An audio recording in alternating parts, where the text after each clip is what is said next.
Today, they will be discussing trends in a few OEM verticals, Dell's point of view of the edge and the strategic focus areas in the near future, and how OEM solutions are enabling customers at the far edge. Alan is the CTO for OEM solutions at Dell. He has been supporting OEM customers for the last 10 years. He has been with Dell for 22 years, so a long timer at Dell. A lot of us will relate. With me, I've been baby years at Emerson, but a lot of us have long storied careers at Emerson as well. So Dell, I mean, Alan and Tai both, I guess, fall in the same category. Alan, with 22 years, before OEM solutions, his focus was on server BIOS and firmware. He has led the firmware architecture for the M1000 and Vertex enclosures, amongst his many accomplishments. Tai Schmidt is a fellow inside Dell's CTIO office and is responsible for Dell's Edge ecosystem framework and strategy. He has been kicking things up a notch at Dell for 27 years. He was a co-founder and lead of Dell's Extreme Scale Infrastructure Group, which powered many well-known public clouds. Alan, Tai, and then Raja and Paul, thanks for joining. Thanks for taking the time to join our tech talks. I'm really excited. I'm sure everyone on the meeting is excited that you are here to talk about Edge and HCI. So with that, if you want to share your screen and start, that would be awesome.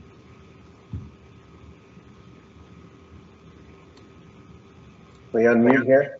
Thanks for having us on.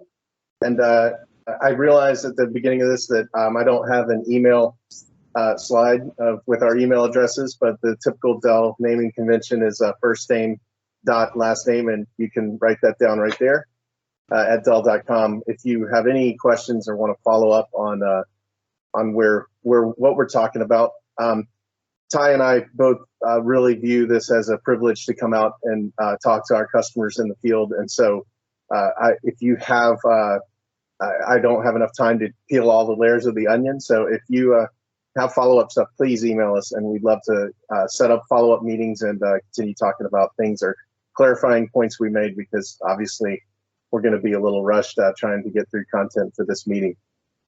But with that, I just want a quick acknowledgement. The audio sounds okay before we get going?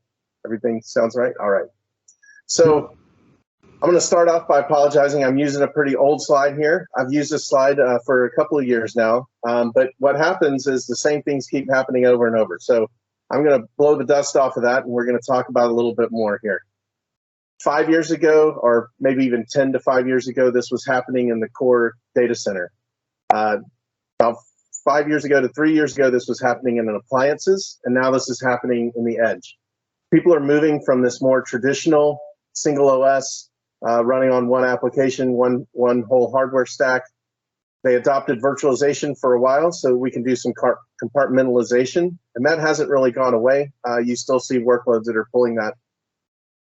But as we move into the hyper-converged and next generation, you're seeing a lot more abstraction of hardware. You're seeing containers get pulled into the mix now, where people are developing using containers and microservices.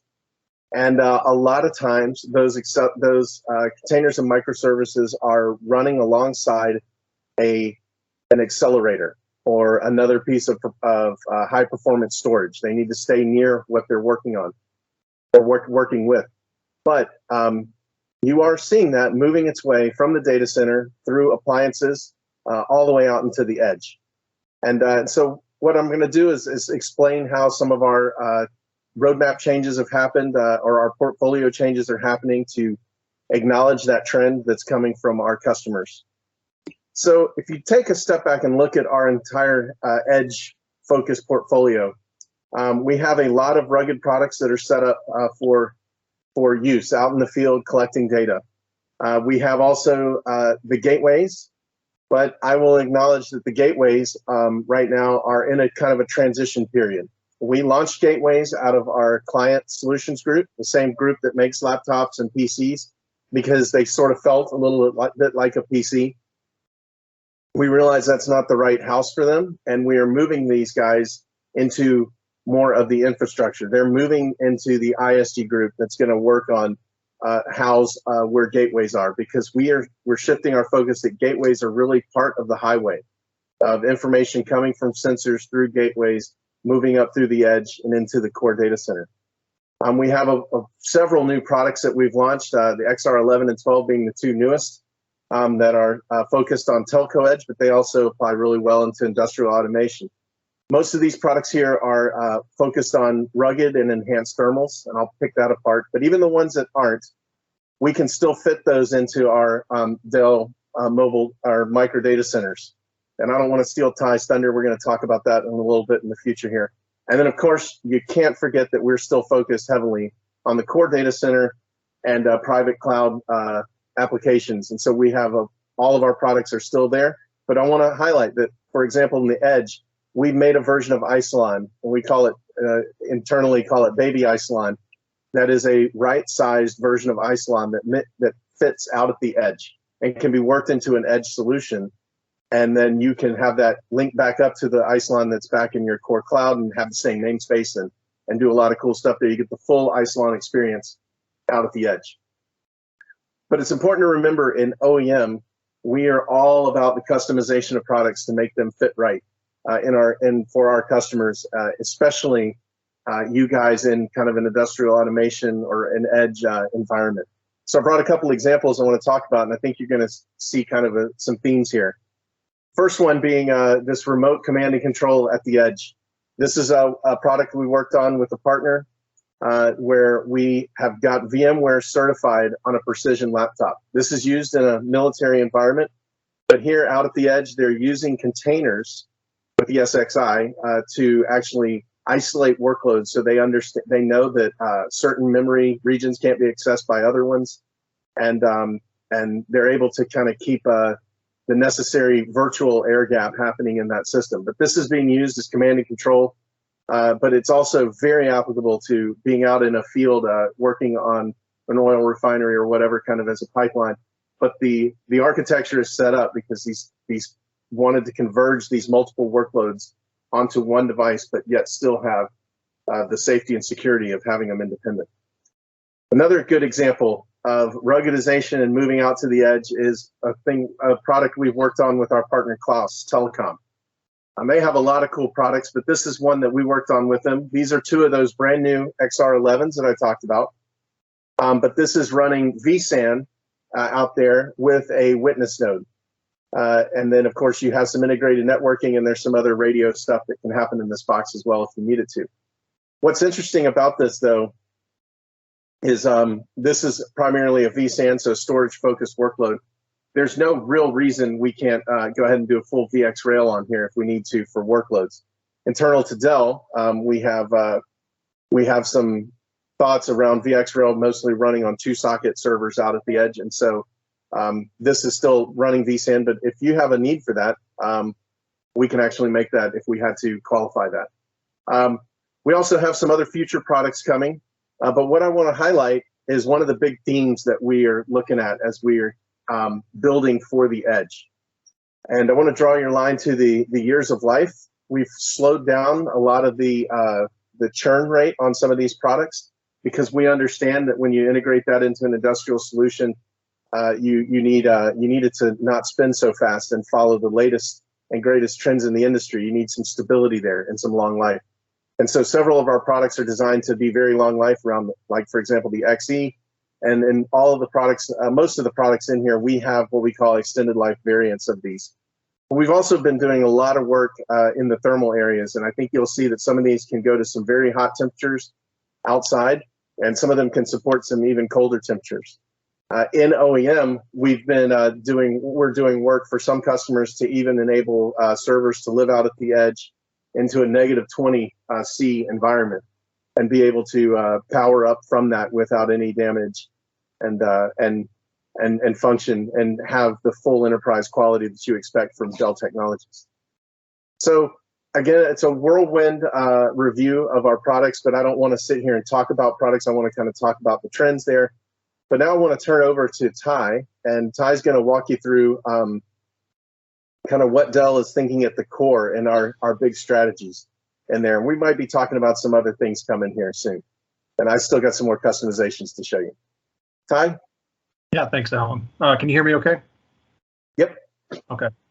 Yeah, so another reiteration, thank you very much for the opportunity to speak with you guys today. And actually really appreciated the lead off with the safety and inclusion slides. That's awesome. That was really good to see. So yeah, so my background, very much power, cooling, mechanical. I started our modular data center business group engineering capabilities back in 2006, and we continue to grow and be successful in that space.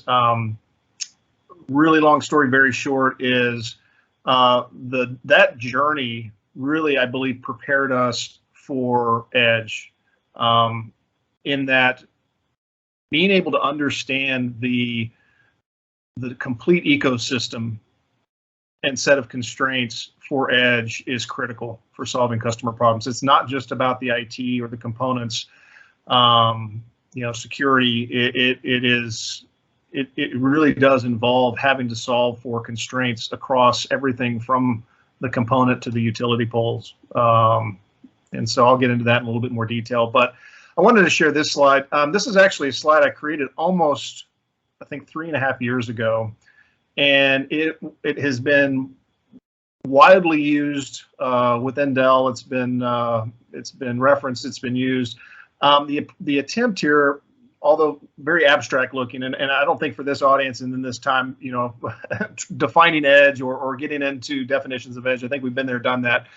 But what this slide is really intending to show is kind of the edge to edge usage models, the dependency on latency from the device all the way to the cloud. We see, talk to some customers and some partners, the edge of the cloud is the edge. Customers can utilize co-location solutions that are connected into a multi-cloud via fabric that provide them latency performance that meets their requirements. And for them, that's the edge. Others maybe don't have that luxury, and they need to have something on-prem at their factory, at their refinery, in their retail store, and looking at that set of constraints. What is that environment? Where is it going to be located? How is it going to be secured? How is it going to be accessed? How is it going to be powered? What are the resiliency requirements? Really slicing and viewing all of the various layers that make up that ecosystem to understand that customer's edge is critical. And the way what this slide is depicting, really, as you go from right to left, you're going from the components, the devices, the sensors that are connecting into the data capture, processing, storage points that are then, and I'm using taxonomy here that's coming from different sources. I honestly don't really care as much about what is called far edge or heavy edge or near edge. My experience with customers they are typically trying to solve for their set of constraints and variables. And if it happens to fall under a definition of edge, great. But really focusing more on what it is they're trying to solve for and how is more important to them. And as you move left, I've always kind of called this the battlefield, which is really the owned real estate, whether it is cell towers, whether it is central offices, whether it is retail stores, the transformation of real estate to monetize it in a different way as edge endpoints or edge nodes is a growing trend. And it's something that Dell is actively playing in right now.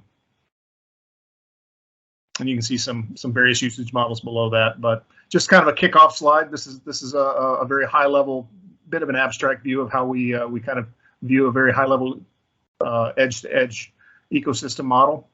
Go next slide, Alan.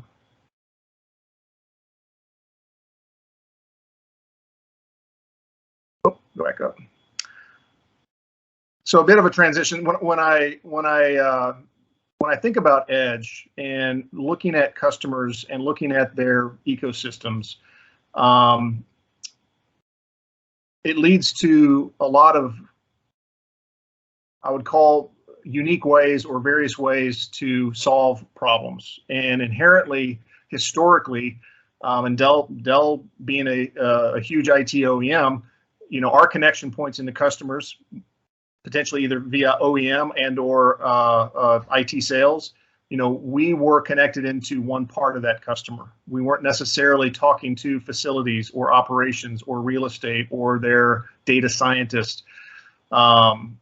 Edge really demands a cross-sectional engagement and approach to understand the connection points, the adjacencies. This ecosystem is a very general, very high-level, simple ecosystem. It's been around forever, right? The picture on the left of this slide is something that has been around from the beginning of data centers, right? You've got data at the core. That data, is used by workloads. Workloads require IT. IT requires power, cooling, structure, connectivity. In the way of a data center, the data center requires land, utilities, falls under regulations. There are labor requirements that factor in to where customers locate, in this case, edge. Security, which is that horizontal bar, really spans across everything. And I would actually include operational management as well. But the reason why I show it this way is it forces a discussion, especially with customers, in that what's different today is, although the ecosystem is the same, is that customers are faced with having to solve for multiple, if not all of these layers simultaneously. And that's a new problem for them. That's a new challenge for them. When you talk about customers that are inherently siloed, they have different decision makers, different budgets, different resources that are responsible for technology decisions within each of these layers. They're not necessarily aligned on what is an optimal total solution for their edge. And I like to believe that edge is kind of a great thickener of things. It's forcing companies to come together. It's forcing these discrete areas to acknowledge each other and understand constraints and variables and solve for a larger set of equations. But these just shows, I'm not going to go through all of these, but you can see many of the, call it double click areas within these that make up this ecosystem. Go next slide down. So I think I wanted to touch on, and again, this is not a technology talk per se. This is really a behavioral discussion. And again, this may be something that you're very familiar with, but I find it fascinating. I went to school to become an engineer, and I've been an engineer for 27 years, but I find myself more and more studying and benefiting from more of an understanding of social behavior, kind of understanding people and what drives decisions. This is a different way of looking at that previous slide. Instead of a kind of a layered view, what I'm presenting here is really the notion that, a customer, we throw around customers like, okay, yeah, we talk to the customer, we engage the customer, what are the customer requirements? The reality is that edge demands the customer be understood across all of these areas. And so the customer is not just a single customer. There's a customer within their data center infrastructure, operations, real estate, utilities, data, applications, IT. And it's important to acknowledge that. And the way I have this arranged is it also highlights a very critical aspect in the way of adjacencies. My background, power, cooling, data centers, connectivity, security. In order for me and my team to design the best modular data center solution for a customer, if I can engage their real estate, the utility side, the connectivity side, and understand those constraints, understand that problem set, and maybe even influence it, I can use that to better optimize the solution that I'm providing for them. The same thing holds true on the IT side. If I don't know the IT that's going into it, I don't have a design point for power, for cooling, for connectivity, I have to be very conservative, potentially overly conservative. And conservatism leads to more expense, more time, less efficiency. And so if I can influence or understand those things, it allows for me to do what I own best. And that same theme applies all the way around this circle. And so that's really the approach that we're trying to take when we look at edge. And as it applies to HCI, I mean, we talk about hyperconverged infrastructure. At a data center level, it's all of this. And it all has to be understood, comprehended, and that's really the punchline of this slide, is to take these elements and look at the behavior that comes along with it. How are decisions made? How are critical components understood? And how does that lead us in the decisions that we make from a roadmap standpoint, from a capability standpoint? Okay, next slide.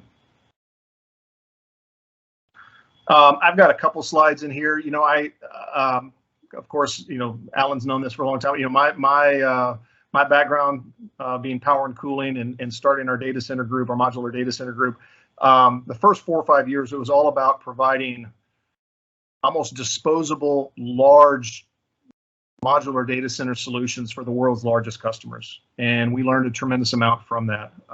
Supply chain, how to integrate the system itself, how to test the system, how to manage the logistics, the regulations, all of these things that are required to solve for these outer layers. We built up a capability ourselves and with partners to do that. And as our journey continued, we saw more and more enterprise customers that demanded a different set of features for these types of solutions. They wanted to enjoy time to market, low cost, very, very high levels of efficiency, transformational effects, you know, whether they were looking to use liquid cooling or higher densities or alternative forms of cooling. It was easier and less costly and faster for them to adopt that technology packaged in something that they could consume out of a factory than it was for them to transform their own environment. And so that basically allowed us to grow and learn and evolve. I'll call it in our middle years. This would be like 2012 to 2018 or so. The last 3 or 4 years, actually, I guess now 4 or 5 years, we have seen more and more demand, more and more transformation occurring at edge, and the need for a similar approach, but probably in a different type of packaging, different form factor, different size. And we really do believe that learning this along the way has positioned us well. So this slide really kind of shows, you know, the span of what could be considered a modular data center. It's not necessarily a shipping container, right? It can be a small enclosure, a sub rack, maybe even a unit or two. And Alan showed an example of that. And I think for edge and for HCI and what we're talking about, it really falls within this small category. But the application spans from small all the way up to large. And it's a really important and critical and valuable statement for customers to know that the technology can scale from small all the way to large, depending on their usage model. And I think, you know, Tai, we want to talk about that scaling. We need to stop for a minute and talk about our Vertex product. I see it happening in chat. People are asking about Vertex and where that fits in. And Vertex, you know, I have an emotional attachment to that box. I worked on that, got it kicked off before I came over to OEM. But it has some things that are kind of long in the tooth, and they were game breaking, and I think are game changing, and I think still cool to this day. But the multi point doing MRIOV over SRIOV, and that shared SCSI solution that could happen in that box, as well as sharing some PCIe devices, is really cool. And we're seeing some instantiations that happen at a larger scale through some partners that we have, like Liquid. But this poor old thing is still back in PCIe Gen 2. And the company that we use for the SRIOV solution is not in business anymore. And LSI, our RAID provider, is not wanting to make an SRIOV RAID solution anymore. But the other thing that happened in the industry is that we're seeing a real change in the customer demand of needing that shared SCSI solution. And we're seeing customers gravitate more towards compartmentalized VxRail or open source equivalent kind of deployments out there, where they can take these 3 nodes and load their containers on them. But now they have an infrastructure set up, and that infrastructure is able to scale from small to medium to large. What these guys are doing is just dropping in more containers and adding more nodes and instantiations, and that's how they're able to scale their workload up at the edge and right size what they're doing for the edge. And some funny things we've learned from this. This is a ruggedized VxRail product we did on our XR2 platform, which is a dual socket Xeon ruggedized enhanced thermal product.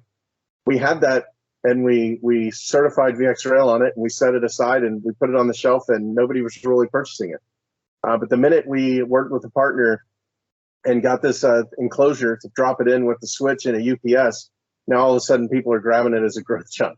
So people do, customers do appreciate having an established growth chunk to kind of work with. And yeah, there's some additional software costs that come along with, especially if you're going to use VxRail, it's undeniable, but it does bring along a simplicity and the scalability that you can't do with our old Vertex product here, over here on the left, as nice as it is. But anyway, Tai, that HCI is really key to how we can really make these flexible things out at the edge.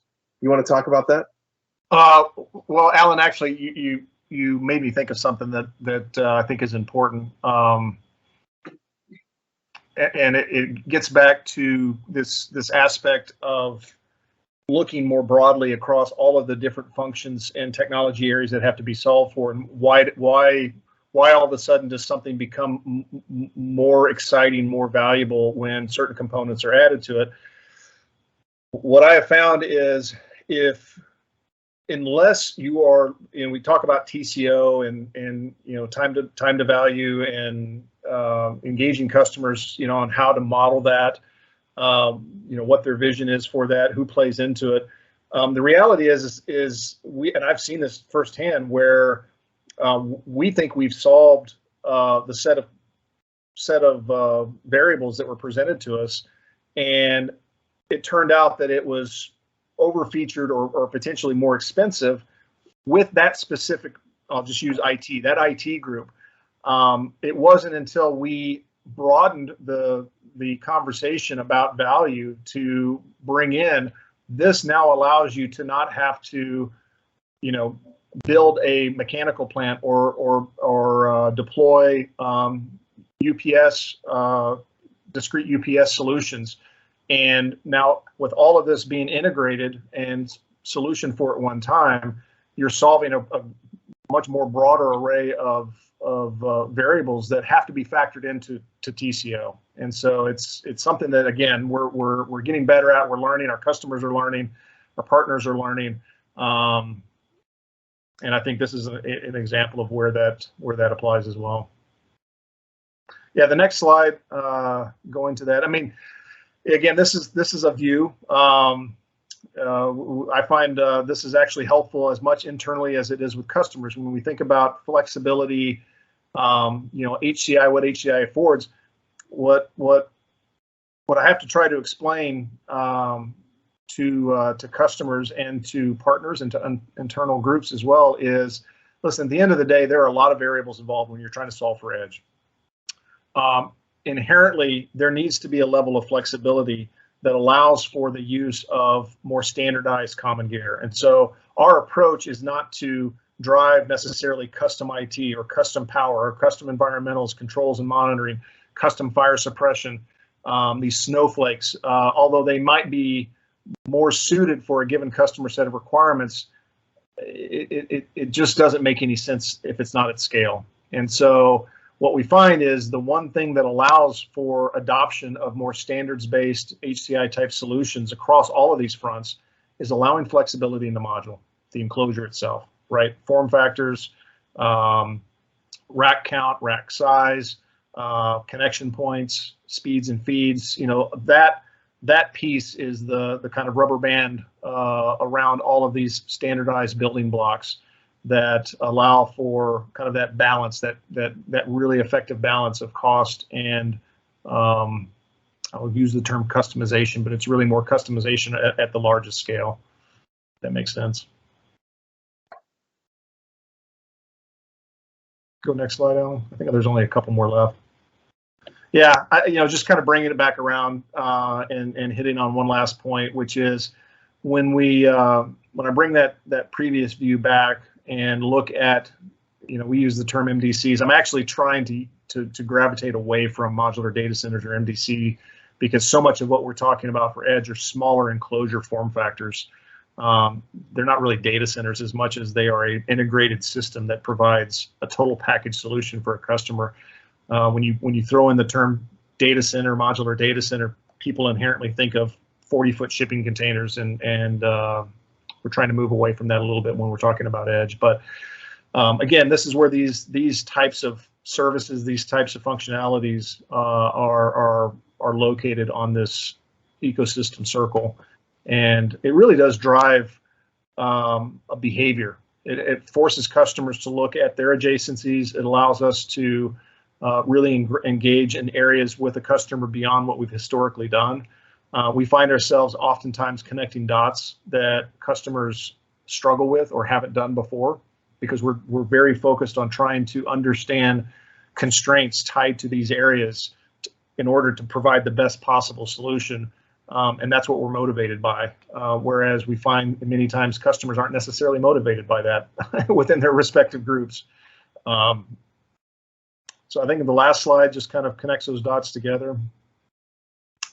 Yeah, and as an example, right? So I go back to the ecosystem picture that I showed early on, and just as an example of where these enclosures, these HCI types of solutions play.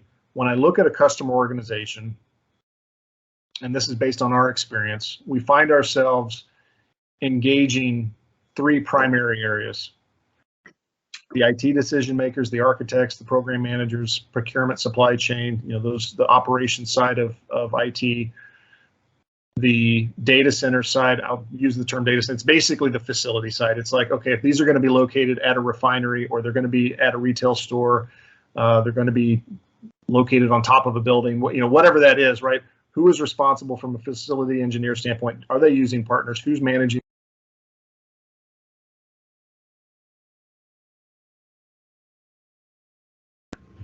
I think you're on mute. Yeah, I think we lost you, Ty. Oh, there you go. I don't know. That was weird. I didn't even move my hands. Where did I cut out at, Alan? It was you only missed like last 10 seconds. Okay, that was weird. Yeah, so basically engaging these various areas across that ecosystem, and also acknowledging that many customers have functions that provide that adjacency, call it conductivity. And the examples I'm using here are many companies have corporate real estate that kind of play that role between the actual site and the facility components that are going to go there. They're the ones making decisions about real estate, potentially even engaging third-party contractors, globally for trying to solve for that problem. Between the data center infrastructure and IT, lots of times you have companies who have rack engineering groups. Their role in life is to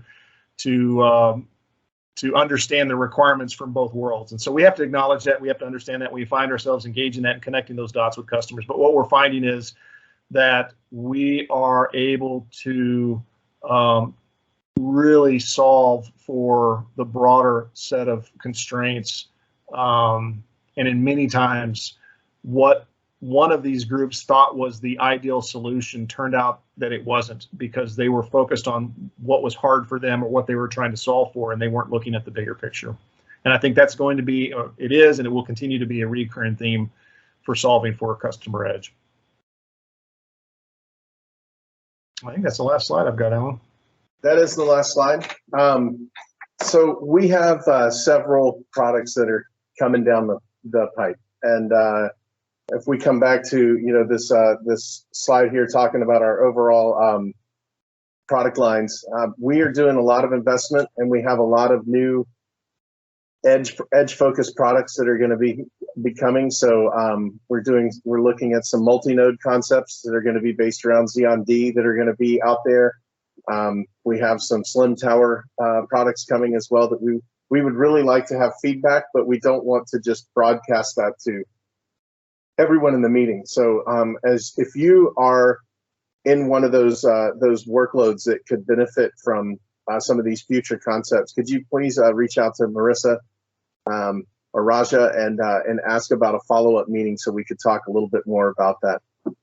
But what I'd like to do right now is really get to some Q&A and just hear if there's any questions or feedback. And I'm going to stop presenting so I can see the chat window. I don't think anybody wants to see a Dell Technologies banner anyway for that long. So let's open up the floor. Does anybody have any feedback or any questions or comments about the presentation?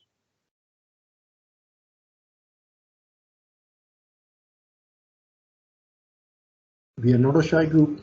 I'm sure there are questions. What's the name of that kind of ruggedized looking briefcase thing on rollers with the 2 servers in it? We don't have a name for it. It's something we're working with the partners, but I can get you the information on that if you want that. We are using it for other markets as well. I missed who asked that question. Raja, did you want to write that down? We can follow up. Yes, that's for us. It's not a Dell product. It's worked through one of our partners, but it's a definite trend that we're seeing out at the edge. You know, people even in a laptop workload asking for virtualization for convergence. Yep. But we can follow up with you on that. Hey, Forrest, on that same note, there's another product. You know, you could just look it up. It's Microsoft Azure Stack, ruggedized Ready Stack. You know, that's more relevant to what you're looking for and what you're working on. So that's also very similar looking in a ruggedized stack also, and that's available as a product today.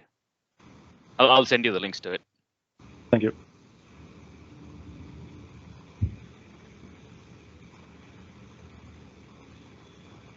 Any other questions, comments?